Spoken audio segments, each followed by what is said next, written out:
Imagine your body has a biological black box, kind of like an airplane, a continuous physical diary recording literally everything you've endured. Well, what if I told you that you're looking at it every single time you glance in the mirror? Today, we're going to completely rethink your hair because it's not just a style choice. It's a profound, highly detailed medical diary. Welcome to The Explainer. Today, we're unpacking a really fascinating investigative arc. We're going to discover exactly how our hair records our physiological history, and what it actually means when the body uses our hair to sound a biological alarm. We've got some incredibly compelling clinical data to unpack, so let's jump right in. Section 1. Hair loss triggers. Decoding the causes.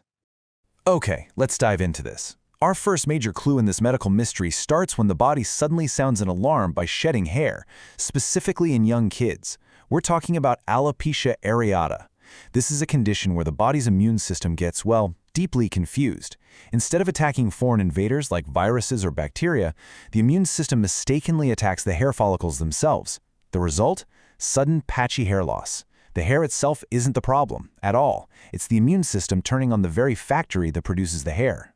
When we break down exactly who this affects, the demographic data reveals something pretty striking. Just look at that massive 40% spike sitting right there in the 5 to 9-year-old age group.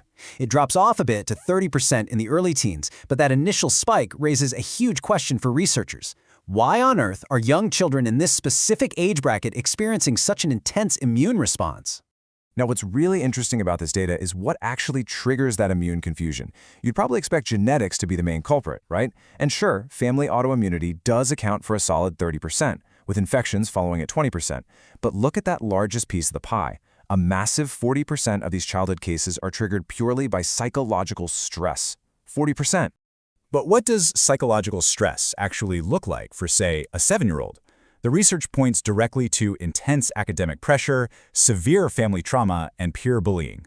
It's a profound reminder that childhood distress isn't just this invisible, emotional experience. It actually physically manifests in the body, completely dysregulating the immune system and literally causing them to shed their hair.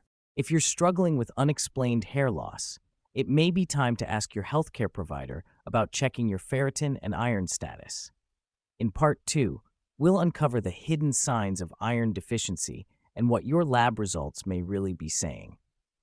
Follow for more and check out my book, More Than Hair Deep.